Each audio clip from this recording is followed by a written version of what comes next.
Hey fellas, how you doing?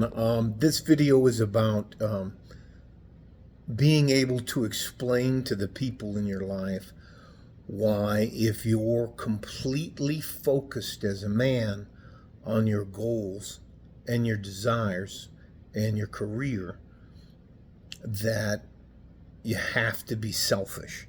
Now, I've been asked since I've moved here in 2016, I really like being around fighters and blue collar workers.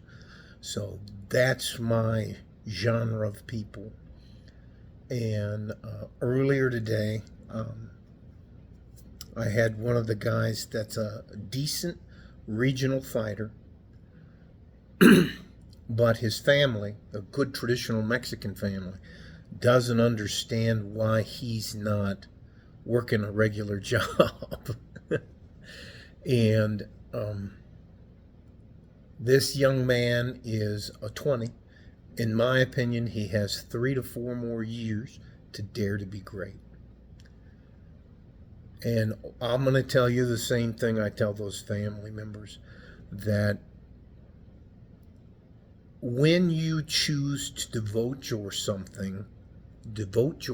as a man to something, devote yourself as a man to something, whether this, in this case, it's a fighter. And there are guys that are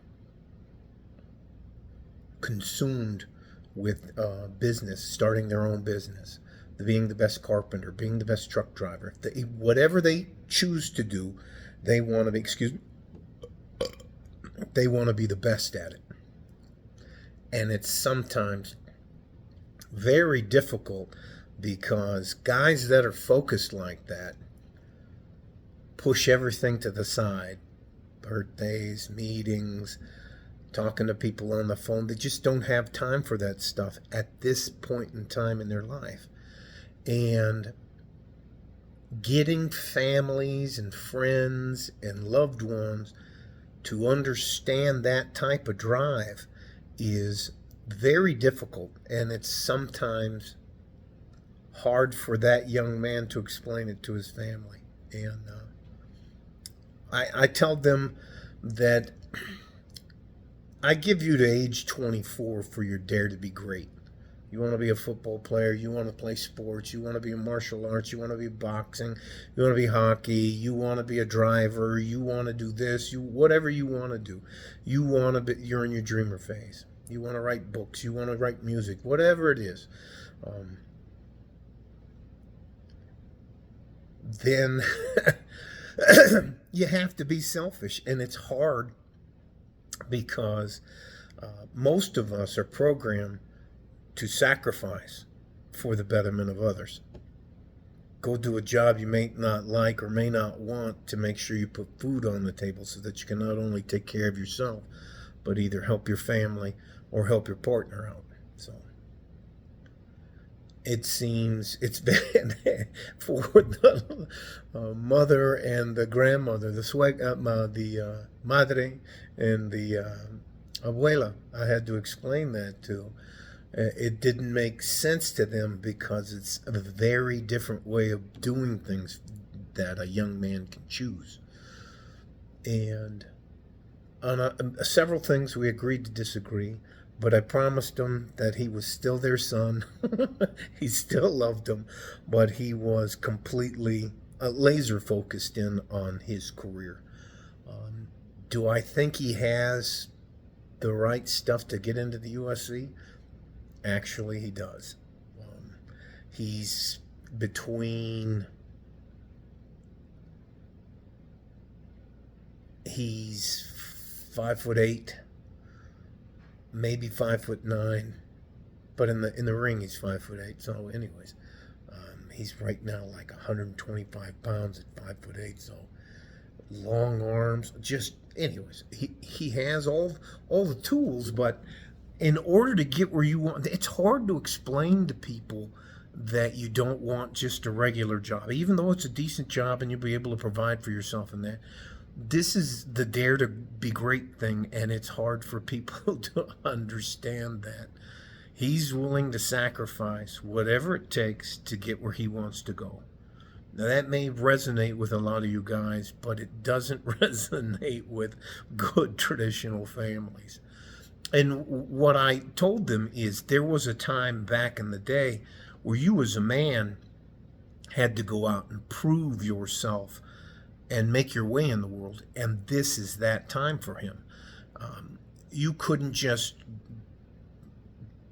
leave your house and go find a wife and build a life. You had to go out and make your way in the world, and then come back as you have built. It doesn't matter. I think I made my point to him,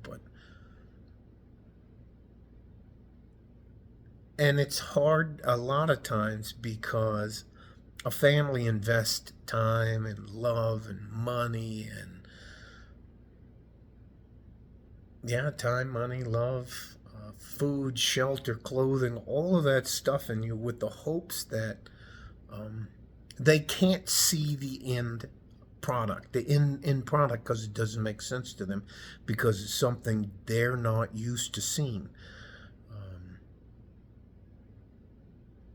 I tried to explain to him that if he makes it as a fighter, it'll change not only his life, but anybody's life who has decided to help him along the way. So, hope this makes sense to you. It was just. And then I'm speaking my Spanglish, and the abuela was the one. She's like, "That's not right." Anyways. Basically, we agreed that although they don't understand why he's devoting himself to a martial art or martial arts with the hopes of getting into the UFC or another one, Bellator, or any of the other agent groups that'll take him. I don't want to list them off. So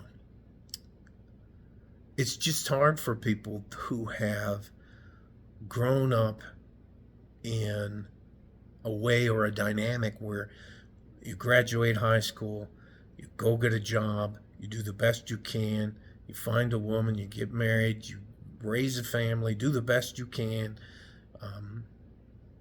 And if he makes it, he'll be the first one in their family to be a superstar.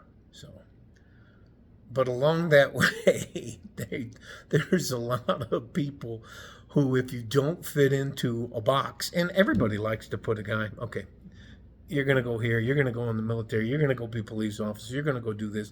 And there are just guys out there who are willing to bet on themselves, and they're going to do whatever it takes to become successful.